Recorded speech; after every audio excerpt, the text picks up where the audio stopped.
तेजस्विनावतीतमस्तु मा विद्विषावहै। ओम शांति शांति शांति शांति शांति। हरि हरि ओम।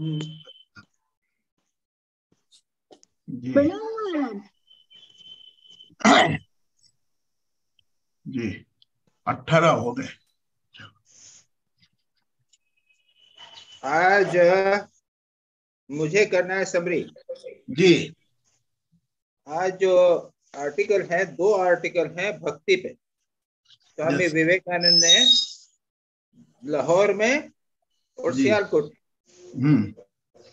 के स्वामी विवेकानंद ने 2 लेक्चर दिए थे। और मजेदार बात है कि स्वामी जी ने ये दोनों के दोनों लेक्चर हिंदी में दिए थे। हम लोग समरी भी हिंदी में करेंगे।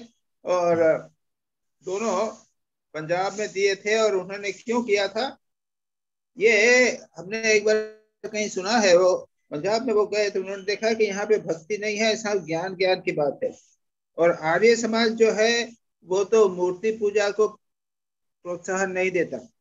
स्वामी जी ने इसलिए क्या किया कि स्वामी जी ने भक्ति में मूर्ति पूजा को, हम देखेंगे अभी, उनको मूर्ति पूजा का उन्होंने सपोर्ट किया, मूर्ति पूजा का उन्होंने महत्व दिया उसको। तो दुर्भाग्य यह है कि आजकल तो आप जो कुछ हो रहा है ना, सब तो ऑडियो हो जाता है, सब रिकॉर्ड हो जाता है। उस जमाने में कुछ नहीं होता था और कुछ लोग जो है रिकॉर्ड कर लेते थे लेक्चर्स को। तो उसी प्रकार से ये रिकॉर्ड जो है वो किए गए हैं। और उसको जब हम पढ़ते हैं, अभी देखते हैं, तो लगता है कि कहीं कहीं पे वो थोड़ा सा टूटा हुआ सा लगता है। तो जो हो, जैसा भी हो, हम उसको देखने का प्रयत्न करें। ओम सहना भवतु सहनौ भुनक्तु सह वीर्यं करवावहै तेजस्विनावधीतमस्तु मा विद्विषावहै। ओम शांति शांति शांति। हरि ओम। तो जैसे मैंने कहा 2 लेक्चर दिए थे। सबसे पहले स्वामी जी कहते हैं कि सभी धर्मों में किसी न किसी प्रकार की उपासना पद्धतियां जो हैं वो प्रचलित है। कोई मंदिर में उपासना करते हैं, कुछ लोग मूर्ति की उपासना करते हैं, कुछ अग्नि की उपासना करते हैं। लेकिन कुछ लोग मूर्ति में विश्वास नहीं करते, लेकिन फिर भी वे साधु महात्माओं की पूजा करते हैं। उदाहरण के लिए उन्होंने कहा है, बुद्ध की बात कही है कि बुद्ध ने मूर्ति पूजा इत्यादि के विरोध में कहा था, लेकिन उसके बाद में बुद्ध की ही बहुत सारी मूर्तियां बनने लग गई हैं। तो इसलिए कहते हैं वो कि भक्ति जो है वो एक स्वाभाविक बात है, सबके भीतर रहती है। फिर आगे स्वामी विवेकानंद परिभाषा करते हैं भक्ति की। 2 परिभाषाएं देते हैं। एक शांडिल्य की। शांडिल्य क्या कहते हैं? ईश्वर के प्रति अतिशय अनुराग, यानी वो है सातु, संस्कृत में होता है ये परानुरक्ति ईश्वरे, ईश्वर के प्रति पर अनुरक्ति। और प्रहलाद ने क्या कहा है?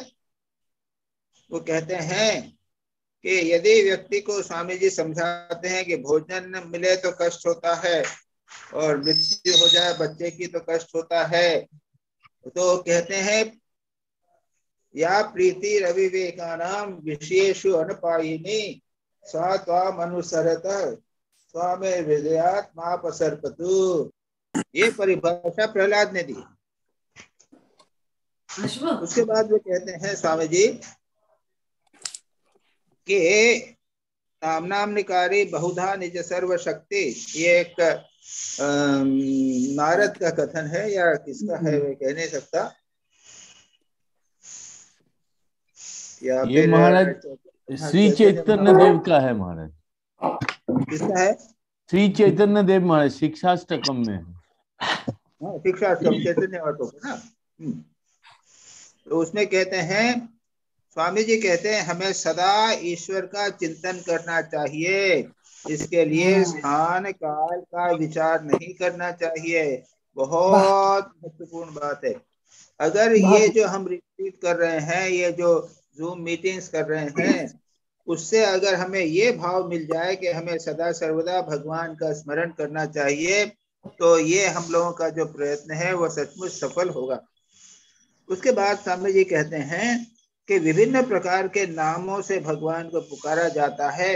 यह केवल दिखने मात्र का भेद है, वास्तविक भेद नहीं है। इसलिए वे कहते हैं किसी न किसी एक पर निष्ठा बनी रहे, लेकिन दूसरों के प्रति द्वेष न होए। भक्त हनुमान का कहना है, श्री नाथे जानकी नाथे अभेद परमात्मनि तथापि मम सर्वस्वम राम कमल लोचन। परमात्मा लक्ष्मीपति होवे या जानकी पति होवे, दोनों में भेद नहीं है। भगवान के कितने भी नाम होवे, लेकिन अपने निष्ठा, मेरी निष्ठा कमल लोचन राम में है। इस प्रकार का जो व्यक्ति जिस पथ पर चलने की इच्छा करे, उसी पथ पर उसे चलने देना चाहिए। भारत में इस प्रकार से सबको अपने अपना अनुसार चलने की स्वाधीनता रहा करती थे। इसीलिए यहाँ पर प्रकृति धर्म भाव बना हुआ है। एक व्यक्ति सभी को एक ही पाथ पर बनाए रखने का कोई उद्देश्य नहीं होना चाहिए। सबको अपने अनुसार चलने की सुविधा देनी चाहिए। इसी बात को स्वामी जी बार बार कहते हैं। मनुष्यत्व कायम रखने में के लिए एकत्व में अनेकत्व की आवश्यकता है। Unity in diversity. सब अपने अपने ढंग से चलेंगे, लेकिन सब जानेंगे कि एक ही भगवान को पुकार रहे हैं। उसके बाद स्वामी जी नैतिकता की आवश्यकता की बात कह रहे हैं। उन्होंने कहा है कि शुद्धि प्रकार की दो प्रकार की होती है, बाह्य शुद्धि और आंतरिक शुद्धि। और बाहरी शुद्धि स्वस्थ वस्त्र शब्द रहने हैं, आपको शरीर बाहर रखना है, शरीर स्वस्थ रखना है, हमारा नगर साफ रखना है इत्यादि कहते हैं शरीर की शुद्धि। आभ्यंतरिक हमारे भीतर की शुद्धि है, वो मिथ्या भाषण, सुरापान इति ग्रहे बुरे कार्यों को त्याग करना है, परोपकार करना है, अपने कर्तव्यों का पालन करना है। ये जो उपाय हैं, इनसे चित्त शुद्धि होगी। उसके बाद स्वामी जी भोजन के 3 दोषों की बात करते हैं, निमित्त दोष, जाति दोष और आश्रय दोष। जाति दोष खाद्य पदार्थ, लहसुन, प्याज, नॉन वेजिटेरियन फूड इत्यादि, यह दुष्ट जाति दुष्पाप, इससे काम वासना इत्यादि बढ़ती हैं। दूसरा है गंदे। आज जरा इस सिग्नल्स की कुछ प्रॉब्लम है यहाँ पे, इस सब का बार बार वो म्यूट होता है। अब ठीक है? अच्छा। आश्रय दोष यानी किसी दुष्ट व्यक्ति का छुआ हुआ अन्न। इस प्रकार अन्य के 3 दोष स्वामी जी ने बताए। फिर कहते हैं हलवाई के यहाँ का खाना, बाप रे बाप, उससे हमेशा बचना चाहिए। स्वामी जी कहते हैं सारे दोष वहां पर मिल जाएंगे। मनुस्मृति में लिखना है। उसके बाद में यदि पापी का संग करेंगे तो पाप आएगा, साधु का संग करेंगे तो साधुता आएगी। उसके बाद में स्वामी जी कहते हैं आंतरिक शुद्धि के लिए सत्य भाषण, अभावग्रस्त दुखी लोगों की सेवा करना, ये आवश्यकता है। उसके बाद स्वामी जी सत्य को पालन करने के महत्व को बताते हैं कि हम सत्य हमेशा बोलते हैं तो नहीं बोल पाते। फिर स्वामी जी कहते हैं 12 वर्ष तक यदि सत्य का भाषण करें तो ऐसी चित्त शुद्धि होगी कि और भी कोई खराब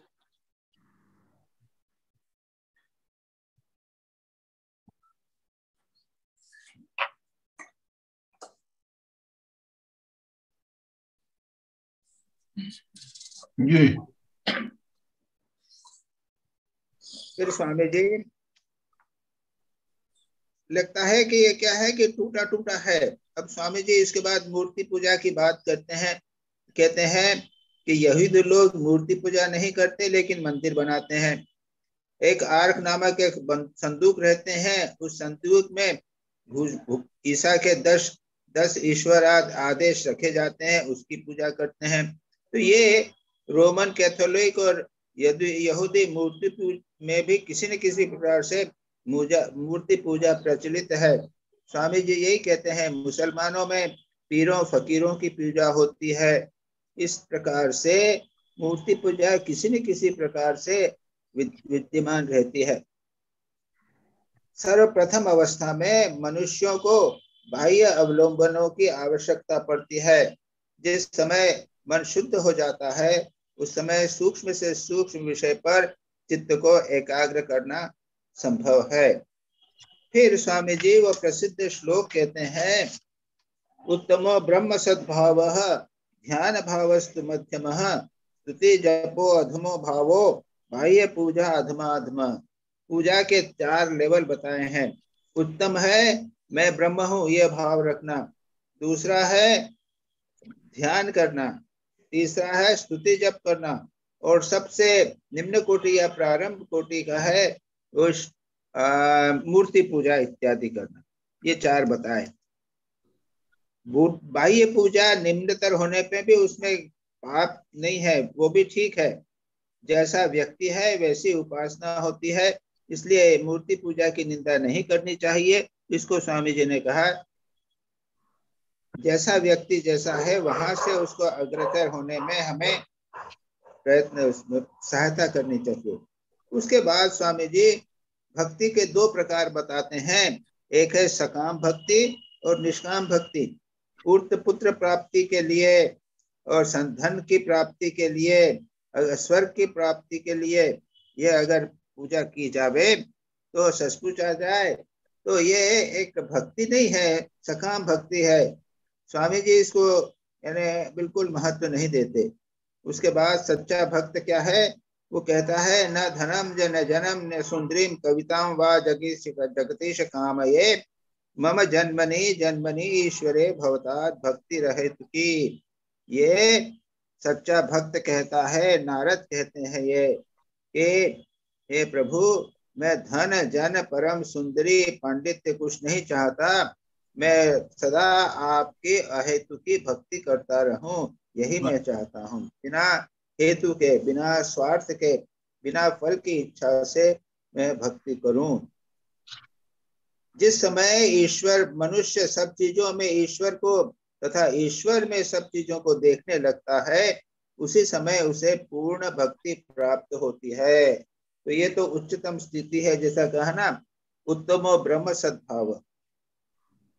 वस्तुतः वह सभी समझता है कि ईश्वर के अतिरिक्त और कुछ नहीं है, केवल तभी वह अपने को हीन से हीन समझकर यथार्थ भक्त की भांति ईश्वर की उपासना करता है। यह हाईएस्ट लेवल है और हमको इसको कभी नहीं भूलना चाहिए।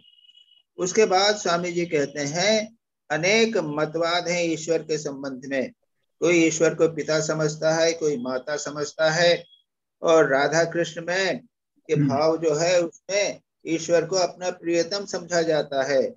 वो पति पत्नी में जो घनिष्ठ संबंध है वैसा भगवान के कारण संबंध बनाना चाहिए। दुर्भाग्य यह है कि ये राधा कृष्ण प्रेम को गलत समझ लिया जाता है। तो जो हो स्वामी जी कहते हैं गलत नहीं समझना है। जैसा प्रेम राधा का कृष्ण के प्रति था उस प्रकार का प्रेम हमें भगवान के प्रति होना चाहिए। उसमें वासना पूर्ण रूप से समाप्त हो जाती है, ये याद रखना चाहिए। दुर्भाग्य यह है कि बहुत कम लोग इसे समझ पाते हैं। क्या है कि स्वामी जी कहते हैं कि अच्छे से अच्छा धर्म भी हो तो लोग उसको विकृत कर देते हैं। कुछ संसार में ऐसे भी लोग हैं जो सच्चे भक्त हैं, वो ईश्वर का नाम सुनते ही, ईश्वर का गुणगान करते ही उन्मत्त हो जाते हैं, उनके प्रेम के आंसू बहने लग जाते हैं। ऐसे लोग सचमुच में वास्तविक सच्चे भक्त हैं। और फिर अंत में कहते हैं स्वामी जी इस लेख में कि जहां कहीं भी आकर्षण है संसार में, सबका सब ईश्वर का ही आकर्षण है। जैसे वो यहाँ तक कहते हैं कि अगर एक शेर भैंस को मारता है तो वो भी अपने बच्चों के प्रति आकर्षण के कारण, प्रेम के कारण वह ऐसा कार्य करता है। ईश्वर प्रेम की मूर्ति है, सदा क्षमा करने के लिए तैयार रहते हैं। अनंत ईश्वर प्रत्येक वस्तु में विद्यमान है। यह लोग जाने या न जाने, हम सभी किसी न किसी प्रकार से ईश्वर की ओर आकृष्ट होते हैं। हमारा उपास्य है केवल यही प्रेम का ईश्वर। जब तक हम उन्हें सृष्टा पालन करता समझते हैं तब तक उसकी बाह्य पूजा रहती है, जरूरत होती है। किंतु जब सारी भावनाओं को त्याग करके उसको प्रेम का अवतार समझकर उसकी ओर आकृष्ट होते हैं, वही पराभक्ति होती है। तो ये एक लेख हुआ। दूसरा लोक स्वामी जी ने लाहौर में दिया था। पहला सियालकोट में, दूसरा लाहौर में। और इस लाहौर के लेख के हमारे पास 2 वर्जन है जो हमारे पास प्राप्त हुए हैं। एक ट्रिब्यून, एक न्यूज़पेपर में उसकी समरी प्रकाशित हुई थी और एक अन्य जगह प्रकाशित हुई थी। तो स्वामी जी प्रारंभ करते हुए प्रसिद्ध उपनिषद का श्लोक कहते हैं, न तत्र सूर्यो भाति न चंद्र तारकम नेमा विद्युतो भांति कुतोयम अग्नि तमेव भांतम अनुभाति सर्वम तस्य भासा सर्वमिदम विभाति। ये क्या है? स्वामी जी कहते हैं ये ज्ञान का भाव है, उच्चतम भाव है। क्या? वहां सूर्य नहीं है, चंद्र नहीं है, तारे नहीं है, बिजलियां भी नहीं चमकती, वहां भौतिक अग्नि क्या चमकेगी? उसकी प्रकाश से, परमात्मा के प्रकाश से सब कुछ चमकता है। उसके प्रकाश से ही सूर्य में सूर्य है, प्रकाश है, चंद्रमा में प्रकाश है, उस परमात्मा के प्रकाश से ही प्रकाश। अब इसके बाद में ये तो हुआ उच्चतम ज्ञान का प्रकाश का, ज्ञान का भाव। दूसरा भाव है भक्ति का भाव, भक्ति का आदर्श है। वो क्या है? इसका विस्तार उपनिषदों में हमें ज्ञान का विस्तार मिलता है और भक्ति का विस्तार हमें पुराणों में मिलता है। स्वामी जी कहते हैं कि यह बात बहुत इंपॉर्टेंट है, हमें अच्छी तरह भक्ति को समझना हो तो पुराणों को पढ़ना चाहिए।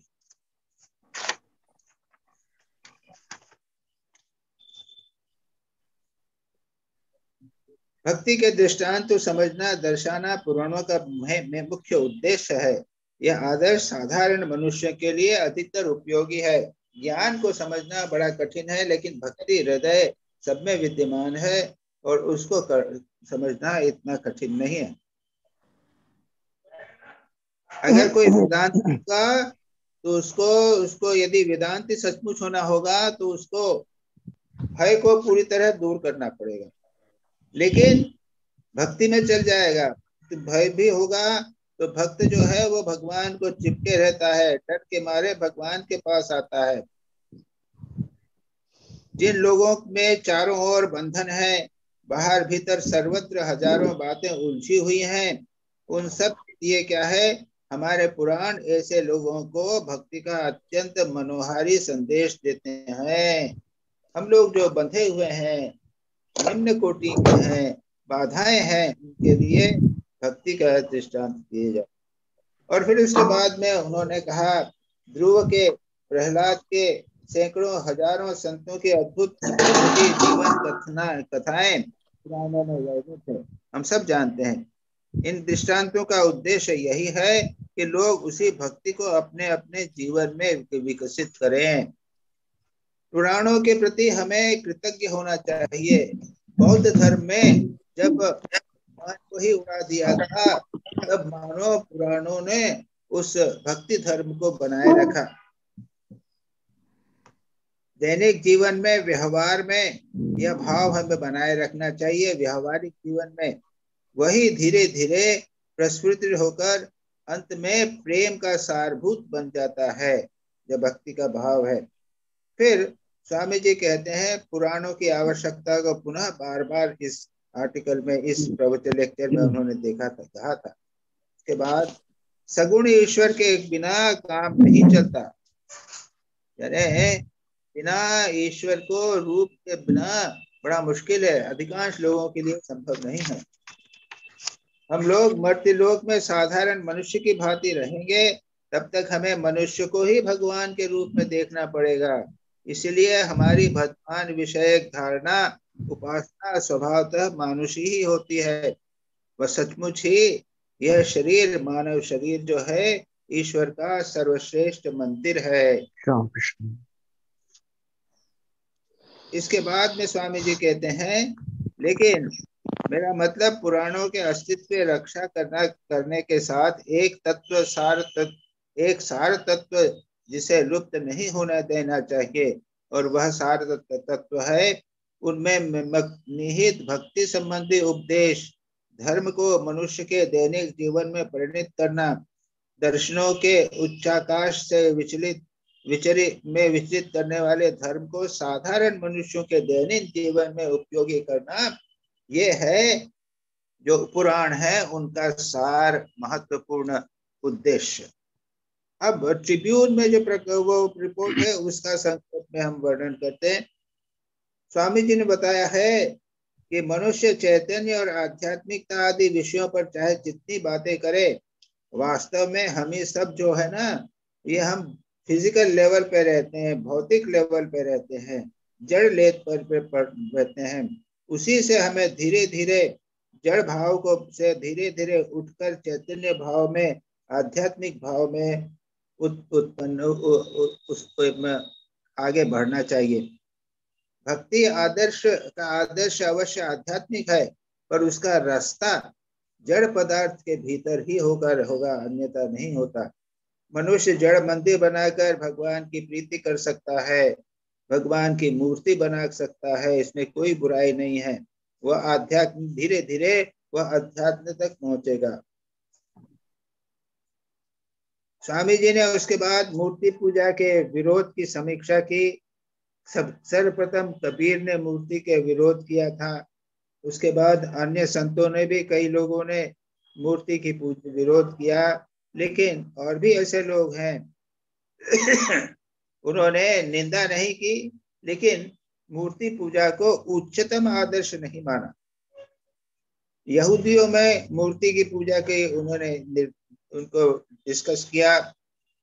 मूर्ति पूजा का स्वामी जी ने कहा है कि उसको बुरा नहीं मानना चाहिए, सबको उसी प्रकार सब लोगों को मूर्ति पूजक नहीं बना सकते, और सब लोगों को बलपूर्वक हम मूर्ति का त्याग करने के लिए भी त्याग भी नहीं कर सकते।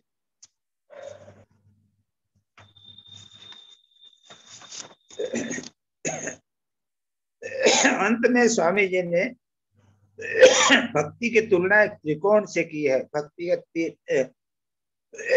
ट्रायंगल, भक्ति का ट्रायंगल। पहला है भक्ति या प्रेम कोई प्रतिदान नहीं चाहता, यानी देयर इज कोई प्रतिदान। भक्त जो है वो प्रेम करना चाहता है, उसके बदले कुछ नहीं चाहता। दूसरा ट्रायंगल है प्रेम में भय नहीं होता, और तीसरा ट्रायंगल का तीसरा कोण है प्रेम ही प्रेम का लक्ष्य है। अंत में भक्त इसी भाव पर पहुंचता है कि स्वयं प्रेम ही भगवान है। भगवान का अस्तित्व प्रमाणित करने के लिए और कहाँ जाना है? जहाँ प्रेम है वहीं भगवान है। सर्वत्र उनकी ज्योति विद्यमान है, वही अनंत प्रेम स्वरूप संसार की एकमात्र संचालन शक्ति है, वही सर्वत्र दिखाई दे रहा है।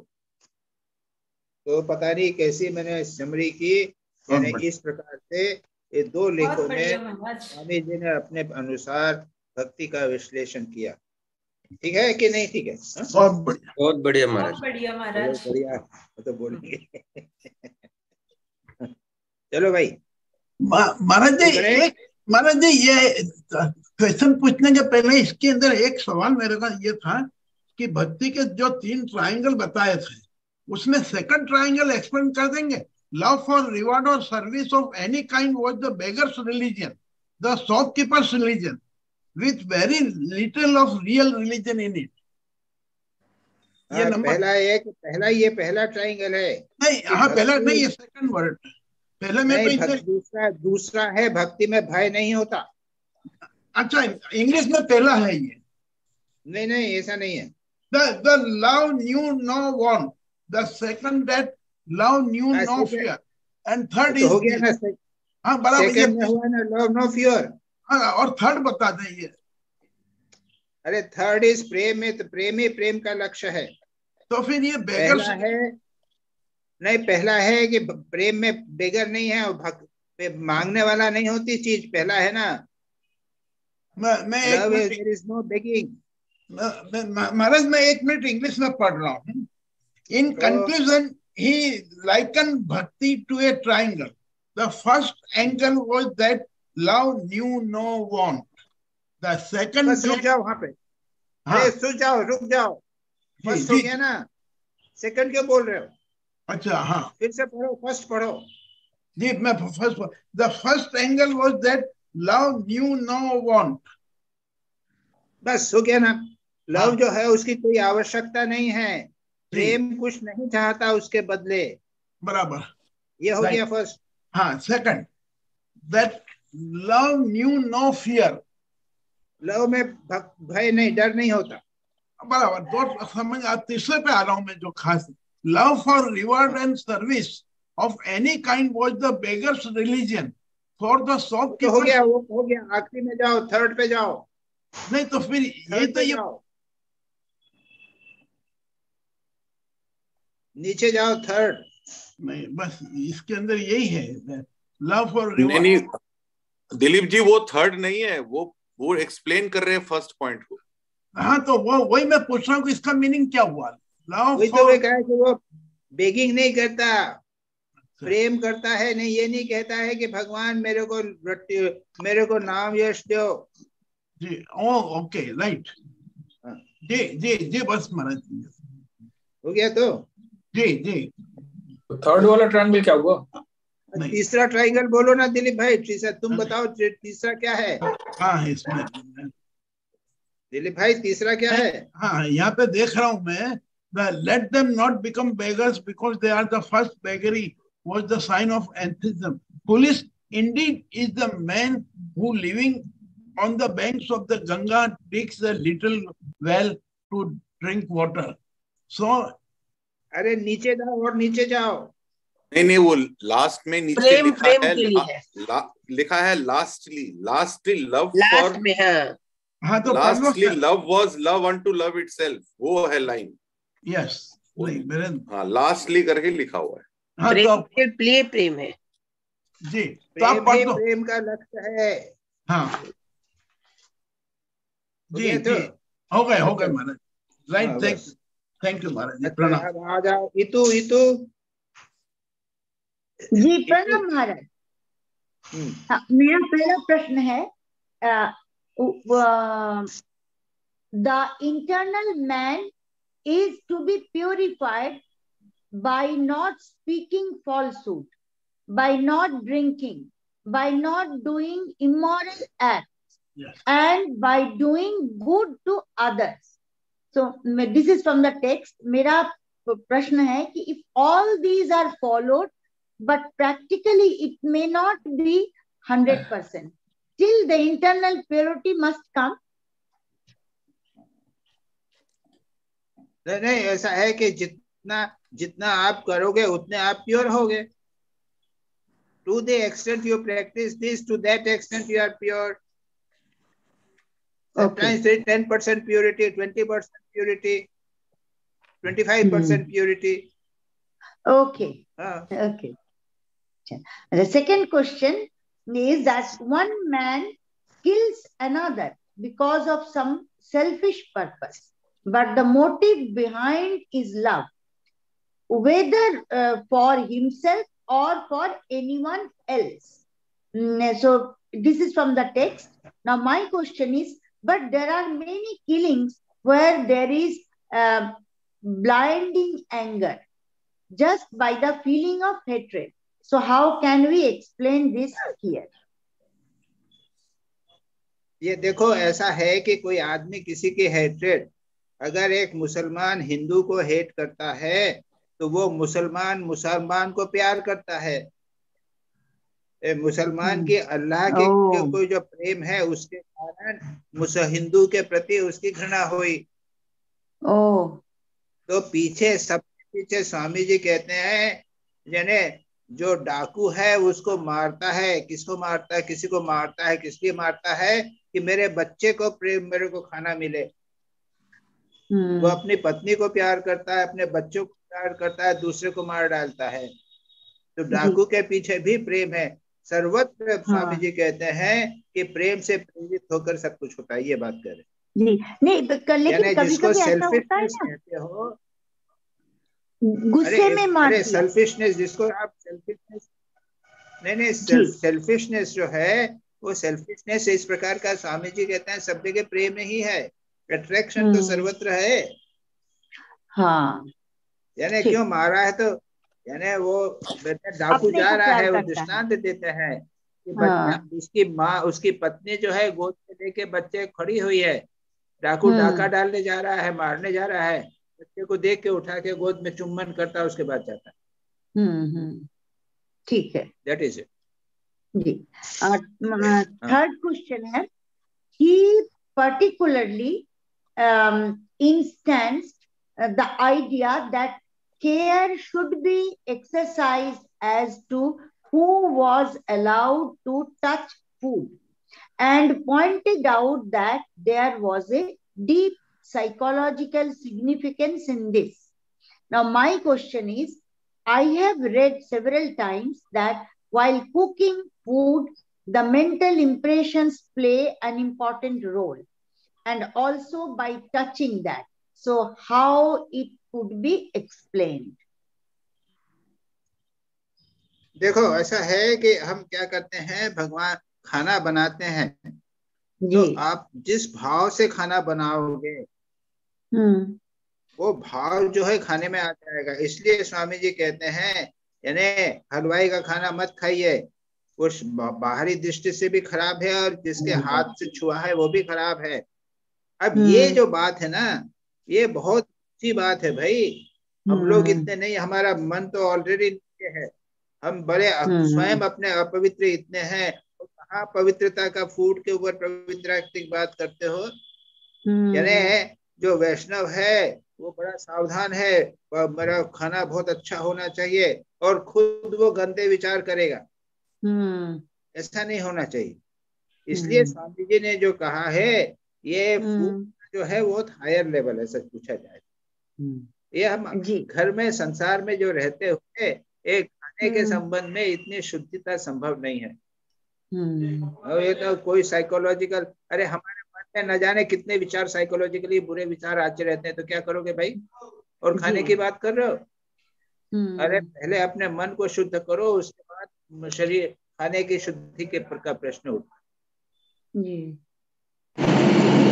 ये वेरी हाई स्पिरिचुअल जो लोग हैं उनके लिए है ये बात। हाँ ठीक है सतीश, आ जाओ सतीश। महाराज फर्स्ट क्वेश्चन तो छोड़ देते हैं। Second question Maharaj, even when the sword was lifted to make all people follow one religion, history tells us that 10 religions sprang up in its place. Maharaj, what 10 religions Swami ji is referring to? तो भाई ये बड़ा मुश्किल है, ये history का विषय है, किस बारे में बात कर रहे हैं ये नहीं मालूम। यानी ये हो सकता है कि बुद्ध धर्म ने जो है, वहां तो वह स्वॉर्ड की बात नहीं है, इस्लाम धर्म स्वॉर्ड से आया है, यानी लोगों को जबरदस्ती कन्वर्ट किया है। तो उसमें फिर उसके बाद 10 रिलीजन कैसे आ गए ये मैं नहीं कह सकता, ये हिस्ट्री की बात है। स्वामी जी किस पॉइंट से कह रहे हैं, मैंने और दूसरे स्वामी जी से लोग डिस्कस भी किया है, तो सब लोग बता दीजिए। एक तो कह सकते हैं हम सिखिज्म, जो सिखिज्म आया है पंजाब में, वो तो उसका एक प्रोडक्शन ही था, मैं ये तो कहा जा सकता है। हाँ वो ठीक है, बट एक ही रिलीजन हुआ तो ज्यादातर ही हुआ। Maharaj ji, in Muslims also when one was tried to suppress, so many Muslim sects were created. और शिया सुन्नी इत्यादि ये तो हुए ही है, इसमें कोई शक नहीं। हाँ, बहुत सारे हुए। हाँ, मुस्लिम्स में है यदुर, उसमें कोई शक नहीं। अब वो कह सकते हैं, अब क्या मैं ठीक से डेफिनेटली बोल नहीं सकता, हम अपने गेस कर रहे हैं, लेकिन स्वामी जी जो हिस्ट्री की बात कर रहे हैं और हम लोग केवल जो है वो गेस कर रहे हैं। That is the point. जी जी Maharaj. Next question Maharaj, third question, man is a creature who thinks, ये भी छोड़ देते हैं, ये अब बात होगी हमारे Maharaj. Now fourth question Maharaj, amongst Protestants there is no idol worship, yet they worship God in a personal form, which may be called idol worship in another form. महाराज जी किस पर्सनल गॉड की बात कर रहे हैं, idol worship की बात कर रहे हैं? ये कैसे भेजा क्या भाई, राम और कृष्ण को ले लिया ना? हाँ जी, हाँ जी, राम और कृष्ण तो पर्सनल गॉड हो गए ना? हाँ जी, जी महाराज। प्रोटेस्टेंट्स में कौन पर्सनल गॉड ले लिया, पर्सनल गॉड हो गया। ये एक प्रकार की आइडल वर्शिप ही है, ये एक प्रकार की मूर्ति पूजा ही है, उसके बिना काम नहीं चलता। तो क्रिश्चियनिटी में भी है महाराज, प्रोटेस्टेंट्स में भी है। हाँ, जीसस क्राइस्ट है, Jesus Christ. It is a sort of, हाँ जी, it is a sort of idol worship, idol. हाँ जी महाराज। वही Jesus Christ, a man is equal to idol with Jesus Christ. जी महाराज, जी महाराज। महाराज फिफ्थ क्वेश्चन, उसको मैंने रिफ्रेम किया था, God is love personified. Maharaj my question is, how can pure love lead to knowledge of yourself? ज्ञान की तरफ कैसे प्योर लव जो है वो हमें मुक्ति कैसे देता है? How can it lead to freedom? क्यों, भगवान से अगर प्रेम करोगे तो भगवान के साथ एक हो जाओगे अल्टीमेटली। अरे पति पत्नी प्रेम करते हैं तो अपने आप एक हो जाते हैं ना। भगवान से अगर प्रेम करोगे, प्रेम करते करते करते तुम और एक भगवान वो एक हो जाते हैं। आई जो स्वामी बागा भी कहते हैं कि प्रेम कर रहे थे भगवान से तो दूर दूर कर रहे थे, उसके बाद अल्टीमेटली क्या होगा, I and God become one. तो ये तो अहम ब्रह्मास्मि हो गया। तो love leads to the highest Advaita, remember.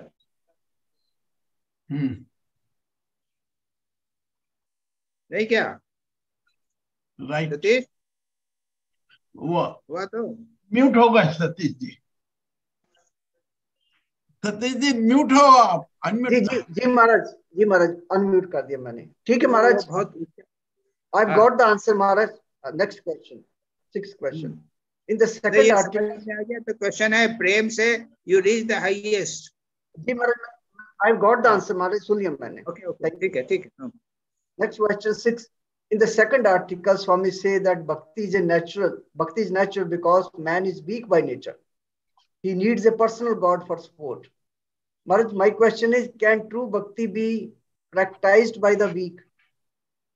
भक्ति पे क्या वीक से प्रैक्टिस की जा सकती, वीकनेस से प्रैक्टिस? देखो, भक्ति के चार, स्वामी जी बोले चार आर्तो ज्ञानी, भगवान गीता में क्या कहते हैं, चार प्रकार के लोग मेरी भजन करते हैं, आर्त, अर्थार्थी, ज्ञानी और जिज्ञासु।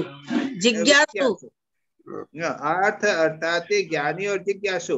तो आर्त कौन हुआ? आर्त वही हुआ जो कमजोर है, वो बेचारा, उसमें हालत ताकत नहीं है, वो भगवान से विपत्ति से बचने की इच्छा का प्रयत्न कर रहा है। तो ये व्यक्ति जो है कितना दुर्बल है, इससे भी भक्ति प्राप्त हो जाएगी। अर्थ को तो स्वीकार करते हैं ना,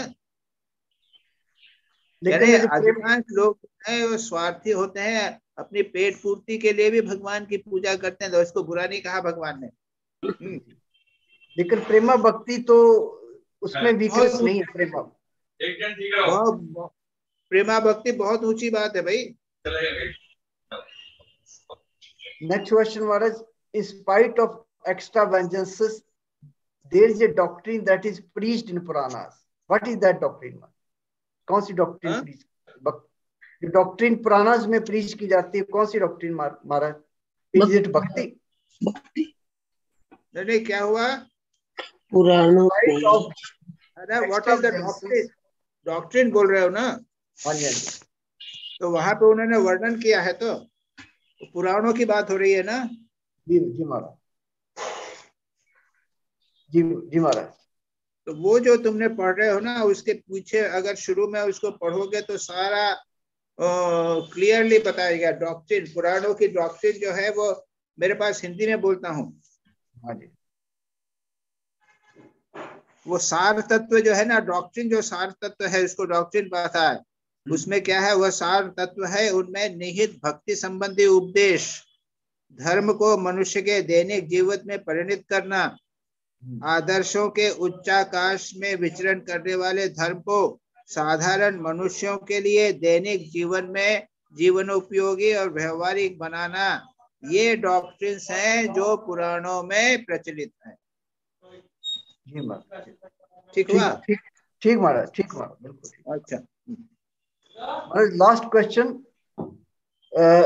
why is our comprehensive religion better than later degrading Buddhism?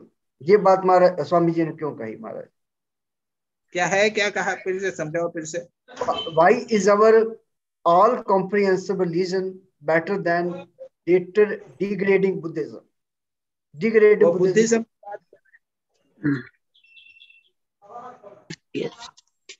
क्योंकि वो तुमने प्रश्न समझा कि नहीं? वो ऑल कम्प्रिहेंसिव, हम वो बुद्धिज्म क्या है, वो क्या है, वो फिर से पढ़ो तो उसको क्लियरली पढ़ो।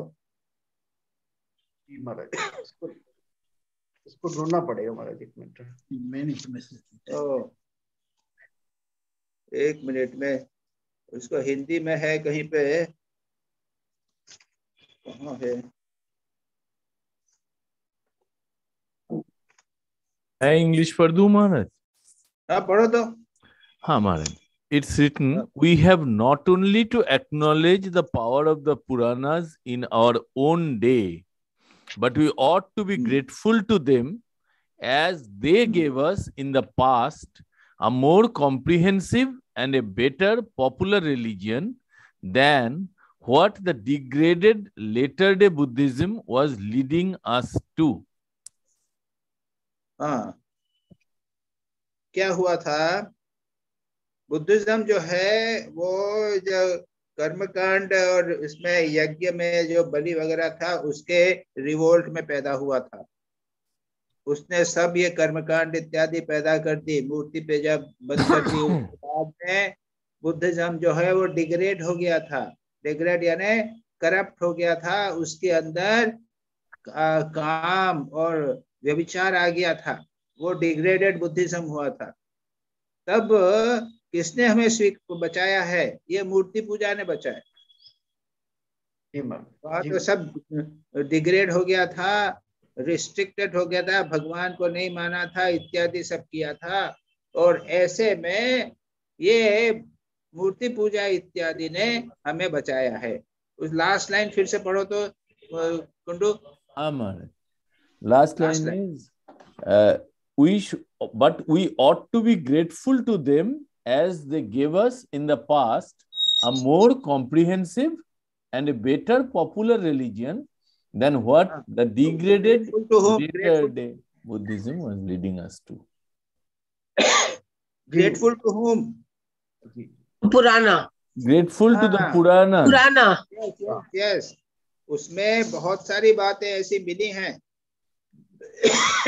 जिसने हमें बुद्धिज्म के डिग्रेडेशन से बताया, वामाचार से बताया, आचार से बताया। ठीक हुआ सतीश? जी जी महाराज जी, प्रणाम महाराज। देवाशीष। प्रणाम महाराज जी, प्रणाम। महाराज जी, मेरा फर्स्ट क्वेश्चन था page number 357, Upasana in the form of bhakti is everywhere supreme, and bhakti is more easily attained than jnana. The latter requires favorable circumstances and strenuous practice. My question is, what are the favorable circumstances and strenuous practices required for jnana? Yes. अरे ज्ञान का क्या मतलब है? ये समझो पहले, मैं कौन हूँ, कहाँ से आया हूँ, क्यों आया हूँ, अपना स्वरूप जानना है। मैं शरीर नहीं हूँ, मैं मन नहीं हूँ, मैं बुद्धि नहीं हूँ, मैं आत्मा हूँ। ये कितना कठिन है। इसके लिए शम दम विवेक वैराग्य साधन चतुष्टय चाहिए। इतना सब नहीं होगा तो ज्ञान में कभी सफल नहीं हो सकोगे। तो लोग बोलते हैं कि बिना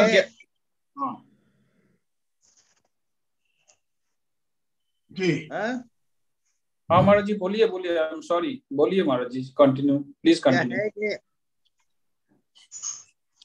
वो गुरु के साथ रहना पड़ेगा, आश्रम में रहना पड़ेगा, ये सेंस अट्रैक्शन दूर करना पड़ेगा। तो ऐसे ज्ञानी जो साधक हैं वो बहुत कम है। कितने ज्ञानी साधक होते हैं बताओ? ज्ञान का मार्ग कितने लोग फॉलो कर सकते हैं? बहुत कम। ज्ञान का साधक जो है वो बिरले है। श्लोक में आ रहा है मेरे को याद। तो बहुत कठिन है। ये ज्ञानी है, उसको बहुत रिस्ट्रिक्शंस वगैरह रहना। तो ऐसा है कि बिना ज्ञान प्राप्त हुए तो मुक्ति भी नहीं होगा। तो हो जाएगी, भक्ति के द्वारा धीरे धीरे हो जाएगी। अच्छा, जैसे आपने अभी बताया। हाँ, अभी बताया आपने। भक्ति प्रेम होने से उसके बाद में आप एक हो भगवान और एक हो जाते हैं भगवान के साथ में। अभी बताया आपने। Thank you Maharaj, thank you, समझ में आया महाराज जी। नेक्स्ट क्वेश्चन है पेज 359। पेज 359 में है, a man must follow the tendencies peculiar to himself, and if he gets a teacher to help him to advance along its own lines, he will progress. मेरा question है महाराज जी, how to find out the inclinations and tendencies of a man peculiar to himself? मेरा क्या tendency है, भक्ति का, ज्ञान का, कर्म का? वस्तुतः जो गुरु जो है वो पता लगा सकते हैं, पहली बात। अच्छा। टेंडेंसी क्या है? कोई आदमी ज्यादा एक्टिव है, कोई प्रेमी है, भक्त है, कोई रैशनल है, विचारवान व्यक्ति है, तो वो रैशनल होगा। तो ये टेंडेंसी जो है स्वयं कोई इंट्रोस्पेक्शन से पता लग सकता है, लेकिन वस्तुतः अपनी टेंडेंसी जो है वो गुरु के द्वारा माध्यम से आसानी से पता चल जाता है। Thank you Maharaj, thank you. Difficult otherwise, क्योंकि हमने क्या है, ज्ञान भक्ति, कोई व्यक्ति है ज्ञान प्रदान है, उसमें फिर भी थोड़ा सा भक्ति रहती है। कोई हमने कर्म, हम लोग क्या है, रेस्टलेस है। हम रेस्टलेस हैं तो थोड़ा सा ध्यान भी करना पड़ेगा और हमें कर्म करना पड़ेगा। कर्म नियंत्रण, अगर आप अगर डिसिप्लिन रूप में कर्म करेंगे तो आपका मन इसी से कंट्रोल होगा। तो ये हमारे में कोई 25% जो है, 25% या 25% भक्ति है, 5% ज्ञान है और एक्टिविटी रेस्टलेसनेस है। ये सारी बातें हम यदि इंट्रोस्पेक्शन करें तो पता चल सकती है, और या फिर गुरु बताएंगे। हाँ महाराज जी, ऐसे इसीलिए मेरा क्वेश्चन इसीलिए था कि हम लोग कभी कभी ज्ञान का बात करते हैं, कभी कभी भक्ति का बात करते हैं, कभी कर्म भी कर लेते हैं, निष्काम ट्राई करते हैं कि भाई ये निष्काम हो जाए। तो इसीलिए ये भावना मेरा हम लोग भाई कैसे हम अपने को पहचाने। गुरु के बिना नहीं होता, गुरु के चलते हम ये रेस्टलेस होते रहते हैं। Thank you Maharaj, thank you Maharaj ji, thank you, समझ में आया Maharaj ji, thank you. Next question है, question number 3। Man is the product of two forces, action and reaction, which make him think. If such forces did not exercise a man's mind, he would be incapable of thinking. And this is not understood. थोड़ा explain कीजिए महाराज जी, समझ में आएगी। ये मेरे सामने एक table पड़ी हुई है, ये टेबल में बोल रहा हूं तो क्या टेबल रिएक्ट कर रही है? टेबल रिएक्ट तो नहीं कर रही ना? ना। सुनाई नहीं दे रहा है क्या? अब बंद हो गए? हाँ सुनाई दे रहा है महाराज जी। हाँ, टेबल रिएक्ट नहीं करती, नहीं, पत्थर रिएक्ट नहीं करता। हाँ। तो ये बिकॉज दे आर जड़। अच्छा। मैं काम भी कर सकता हूँ और आपने बोला है उसको मैं रिएक्ट भी कर सकता हूँ। मैं कह सकता हूँ कि आप ठीक नहीं कह रहे हैं, जी या कह सकता हूँ ठीक कर रहे हैं। हाँ मैं अपना डिसीजन ले सकता हूँ। ये हमारे, मैं रिएक्ट कर रहा हूँ, इसीलिए मैं मानव हूँ। अच्छा मानव जो है वो, अगर हाँ एक आदमी, कोई आपको खाना नहीं मिले तो बेचारा गरीब है, क्या करेगा? वो उसका रिएक्शन जो है दुख के रूप में प्रकट होगा। लेकिन अच्छा अगर कोई व्यक्ति बिल्कुल नहीं रिएक्ट करे ना, तो वो जड़ के समान हो जाएगा। तो रिएक्शन एंड रिएक्शन आर, देख, मानव के एक इंटीग्रेट पार्ट है। मानव का स्वभाव ही है एक्शन एंड रिएक्शन। बाकी नहीं तो हम सब कुछ पर पत्थर महाराज, बत्ती से बन जाएंगे। हाँ बराबर है। हाँ, कभी कभी ऐसा भी होता है कि हम रिएक्ट नहीं करें तो अच्छा है। कभी कभी जिंदगी में ऐसा नहीं, वो होता बात है है, कि नहीं, बट वी हम हैव कभी कभी I have a capacity to react. yes That is yes the yes point. yes understood Maharaj. yes I have a capacity to react। समझ में आ गया महाराज। thank you Maharaj ji. question number 4 है page 363। when jiva is sought to be united with Brahman, it is the best. When meditation is practiced, it is the mediocre. Repetition of the name is the lowest form, and external worship is the lowest of the low. तो ये महाराज जी, इसका मतलब जब हम लोग करते हैं वो भी लोएस्ट फॉर्म में होता है क्या? भगवान का नाम लेते हैं? सुनो सुनो सुनो सुनो सुनो, ये दो श्लोक हैं। अब तुम चुप रहो अभी जरा। हाँ मत करना बीच में। is an important point I am going to explain. Don't say हाँ। It is for everyone. उत्तमो ब्रह्म सद्भाव ध्यान भावस्य मध्यमः जप स्तोत्र मधो अधमो भावो बाह्य पूजा अधमा अधमा। ये एक श्लोक है। दूसरा है प्रथमा प्रतिमा पूजा जप स्तोत्रादि मध्यमा उत्तमा मानसी पूजा सोहम पूजा उत्तमोत्तमा। तो पूजा के 4 लेवल बनाए गए हैं, या भक्ति के 4 लेवल है। प्रथमा प्रतिमा पूजा, या फिर बाह्य पूजा। बाहर बैठ के मैं प्रतिमा पूजा कर रहा हूँ, फूल चंदन दे रहा हूँ, भगवान को मैं जल चढ़ा रहा हूँ। ये सब जो है ये प्रथमा पूजा, फर्स्ट लेवल है। लेकिन बुरा नहीं है, 90% लोग यही करते हैं। विश्वनाथ मंदिर में जाके हम फूल चढ़ाते हैं, जल चढ़ाते हैं, लेकिन ये remember, it is not bad, it is first. उसके बाद में है जप स्तोत्र करना पड़ेगा। भगवान का नाम लो, स्तुति करो, जप स्तोत्र मध्यमा, सेकंड। उसके बाद में है थर्ड है मेडिटेशन। जब स्तोत्र कर लिया उसके बाद में बैठ के ध्यान करो। और आखिरी लेवल है हम भगवान के साथ में एक हो जाएंगे, ब्रह्म भाव। उत्तमो ब्रह्म भाव हाईएस्ट है। तो मैंने 4 प्रकार से, इसी श्लोक के 4 लेवल हो गए, एक ऊपर से नीचे और नीचे से ऊपर। Now this is very important, everyone must understand this. पूजा, आप केवल पूजा करते हैं, स्तोत्र नहीं करते तो काम नहीं चलेगा। लेकिन बाहरी पूजा करते हैं, उसके साथ में मैं अगर ध्यान करूं तो और भी अच्छा है। दोनों करना चाहिए। ध्यान जरूरी है। और कुछ लोग केवल ध्यान करते हैं, बाहरी पूजा नहीं करते, कोई बात नहीं। और हाईएस्ट लेवल है जब आप पूजा करने बैठे, ब्रह्म के साथ एक हो गए। ठाकुर पूजे, चलो मैं बाहर से पूजा करूंगा। ठाकुर पूजा करने जाते थे और समाधिस्थ हो जाते थे, वो बाहर पूजा उनकी छूट गई थी। These are the 4 levels. All of you जो लोग पार्टिसिपेट कर रहे हैं उन लोगों को ये अच्छी तरह समझना चाहिए। एक श्लोक में बताया है कि ऊपर से नीचे के बताया है। ऊपर बताया है हाईएस्ट क्या है और लोएस्ट क्या है, और दूसरे में बताया है पहला क्या है और अंत में क्या है। समझ में आ गया सब लोगों को? अब बताओ, अब बोल सकते हो तुम। ओके। मॉर्निंग में जब हम लोग ध्यान जब करते हैं तो ये चारों स्टेप को ही साथ में लेके चलना पड़ेगा? नहीं, जहाँ आपका जिस लेवल पे है उस लेवल पे चलोगे। पहले तो जैसे हम तो पूजा नहीं करते हैं, फूल से सजाते हैं। नहीं, हम भारी पूजा तो नहीं करते हैं, हम तो जप करते हैं और ध्यान करते हैं।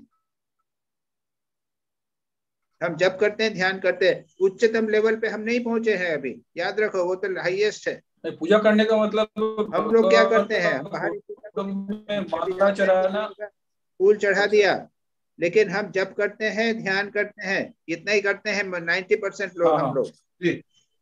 हाँ हाँ हाँ हाँ हाँ। अच्छा, चलो नेक्स्ट करो। समझ में आया। Thank you Maharaj, thank you Maharaj ji. Next question है, fifth question had the page 385, question number 5. The germs of bhakti are there already. The germs are even in the Samhita. The germs, a little more developed, are in the Upanishads, but they are worked out in their details in the Puranas. There have been great discussions of late as to their authenticity. The Purana का authenticity के बारे में। तो my question is, why has bhakti not been worked out in Upanishads? How can you say we don't know how it has not been worked out? I don't know. नहीं, this passage says, Maharaj text में बताया है कि उपनिषद में it is little more developed are in the Upanishad. Text में you see, Swamiji is making a statement of what is a fact. अच्छा, Swamiji is making a statement of what is the fact, that is, Gyan is more prominent in Upanishads. Bhakti is more prominent in Purana. This is a statement of facts. Now you want to ask why? I don't know why. Swamiji has not discussed that also. Why do you want to discuss that? No, is it true that Upanishad asking question? No, sir, Maharaji, is it true that whether it is the Upanishad? Yes. A Shvetashvatar Upanishad, little more is there. Otherwise, 90% Upanishads are only Jnana. Thank you, sir. Thank you, Maharaj. Thank you. यही हमारे जानने का श्वेताश्वतर उपनिषद में होता है भक्ति है, लेकिन ज्ञान वहाँ उसमें भक्ति ज्यादा है बस। हाँ, thank you, Maharaj ji. Third last question है, page 386. Even those who have given up all connections with the world and have very few bondages to make them cowards, feel in the heart of their hearts how weak they are at moments, at times, how soft they become, how cowed down. To them, Puranas come to the most beautiful message of bhakti. Now the question is, this is not understood that a person given up all the connections with the world, how can they feel weakness at the heart and follow Puranas for bhakti? जो आदमी पूरा वैराग्य से they have left the world, तो फिर ये weakness कहाँ से आ गया?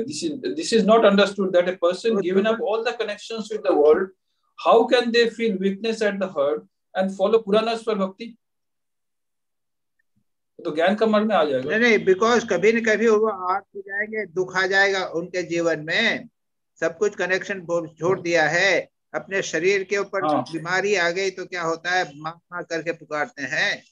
स्वामी विवेकानंद कहते हैं कि जब मेरे को, मैं ज्ञान की बात करता हूँ, हम ब्रह्मास्मि करता रहता हूँ, लगा पेट में दर्द जब होता है तो मामा करके पुकारता हूँ। ठाकुर स्वामी जी खुद बोलते हैं, जीवन में कठिनाई दुख जब आएगा तब हम भगमामा करके पुकारेंगे, आर्त जब हो जाएंगे तब उपनिषद की जरूरत पड़ेगी, उसमें भक्ति की बात। अच्छा, thank you Maharaj ji, thank you. हो गया महाराज जी, हो गया। थैंक यू महाराज जी, प्रणाम महाराज जी, प्रणाम महाराज जी, हो गया महाराज जी। ओके ओके, 10-8 कंप्लीट हो गया महाराज जी। Subir Mujumdar, just one. Okay, I am Subir Mujumdar. हाँ, प्रणाम महाराज जी। बस एक ही सवाल है महाराज इस बार। Are lives of all saints to be considered Puranas? If yes, are the lives of our holy trios also to be considered Puranas? Yes. Not only that, their life may be considered even Vedas. Oh. Thakur ki life, Swami Maha ki life, but they are Vedas, more than Puranas. Right. Consider Puran करने में तो क्या दिक्कत है आपको? Indeed, Even they are Upanishad. Even Upanishad, yes, Maharaj. yeah, they are Upanishad. That's what I say. They are Vedas. Yes. जी. चलो, कुंडू आ जाओ. प्रणाम महाराज. हाँ भाई. हाँ महाराज. हाँ भाई. महाराज, फर्स्ट क्वेश्चन, एक ये जो पेज 359, ये एक ने तो पूछा है, this life is very important and it therefore ought to be guided in the way one's tendency prompts him. What does tendency mean? Tendency का मतलब मुझे समझ में नहीं आया. If it means natural inclination, which is the dictionary meaning, then it does not stand to reason, because the whole idea of education and training is to control and guide the tendency in a socially useful way. वही तो we are so intelligent that we see the meaning in the dictionary. That is not the dictionary meaning. Tendency का मतलब क्या हुआ इधर? No, tendency नहीं, यहाँ पे अधिकारी विचार हो रहा है. टेंडेंसी मीन्स संस्कार, जो भी कहो. मैं इमोशनल हूँ, अभी बात हुई ना टेंडेंसी में, क्या मैं इमोशनल हूँ या रैशनल हूँ या एक्टिव हूँ? मैं कितना इमोशनल हूँ, कितना रैशनल हूँ? मेरे 50% विचार है, लेकिन भक्ति भी है. संस्कार के हिसाब से. ओके मां. हाँ, संस्कार के बाद मैं ये प्रश्न हुआ, तब मैं उसके बाद में मैं मेरे अपने बारे में याद कर रहा था. वो सत्स्वरूपानंद जी के पास में जाया करता था, प्रश्न पूछा करता था. हाँ मां. वो प्रश्न करता था. स्वामी विवेकानंद का कंप्लीट वर्क पढ़ता था और एक पेज के ऊपर प्रश्न करता था. लेकिन वे कहते थे कि I am emotional. He was able to judge my self temperament. I cannot judge myself. मैंने अभी डिस्कस कहा ना, गुरु कर सकते हैं, अधिकारी विशेष है ये. उसको आप वो टेंडेंसी को इंग्लिश ट्रांसलेशन के मत लीजिए. ओके महाराज. सो ठीक. हाँ, ये समझ में आ गया Maharaj. Then Maharaj, page 386, it is said, first step for the pure Vedantist is to be fearless. So, does it mean that bhakti comes from fear? If so, can the weakness or softness be removed with bhakti? क्या कृष्ण क्या softness जो है आर्त व्यक्ति के लिए तो भक्ति आवश्यक है ना. आर्तो अर्थार्थी जिज्ञासु, तो सॉफ्टनेस होगा तो आर्त हो गया.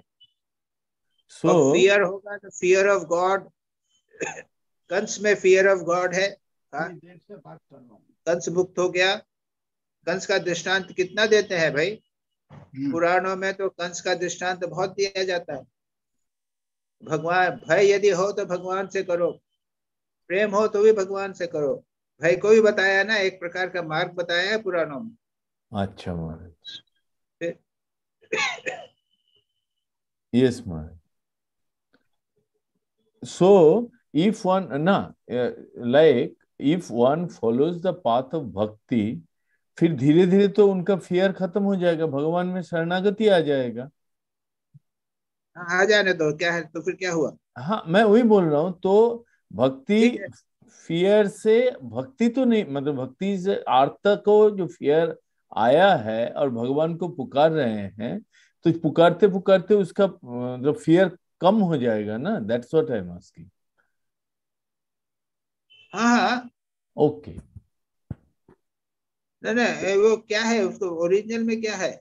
ओरिजिनल में है, first step of the pure Vedantist is to be fearless, and thereafter he says that we we have our moments of weakness. Everyone has their moments of weakness, so bhakti is the easiest path.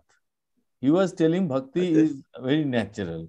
So once out of fear I am inclined to, out of weakness I am inclined to bhakti, I take recourse to God. So gradually will this fear, I'll be able to overcome the fear. That's what I'm asking. Point is मेरे को संसार में डर लग रहा है ना, हाँ महाराज, तो संसार में अगर डर लगता है तो भगवान के पास जाता हूँ, भगवान रक्षा करो। यस महाराज, सीधी बात है तो। हाँ, okay, that was, thank you Maharaj. Shivani Maharaj highest भक्ति की बात कर रहे हैं, उसमें तो फियर चला जाएगा ना?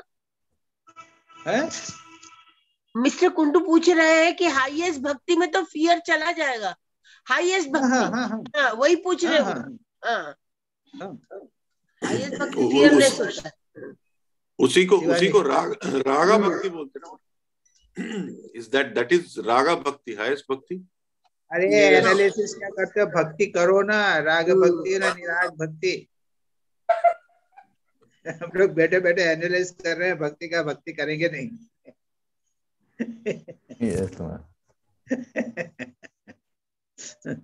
शिवानी प्रणाम महाराज। हाँ महाराज, पेज नंबर 357।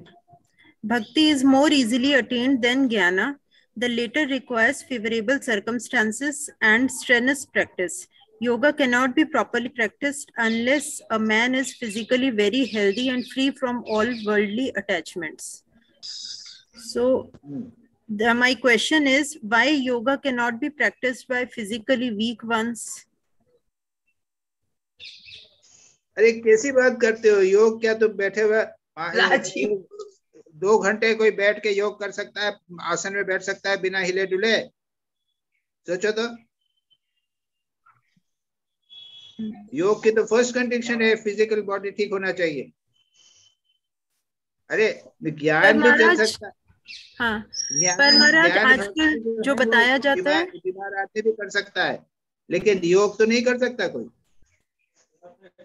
ये कैसी बात, वो बैठ ही नहीं सकेगा तो क्या करेगा? पहले तो उसको आसन प्राणायाम जो है वो शरीर को अच्छे नॉर्मल हेल्दी बनाने के लिए ही होते हैं।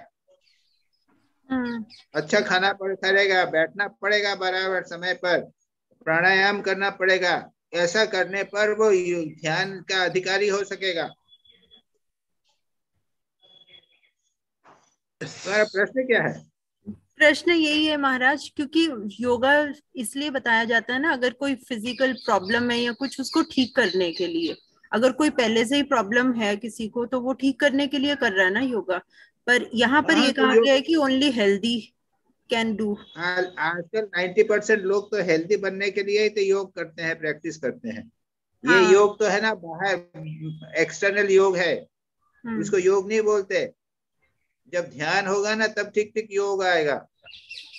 अभी तो हम प्राणायाम और आसन प्राणायाम करके अपने बॉडी को स्ट्रॉन्ग करते हैं, सबल करने का ही योग जो है वो एक मेथड है बस।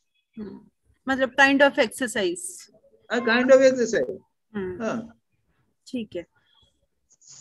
Next question Maharaj, page number 360।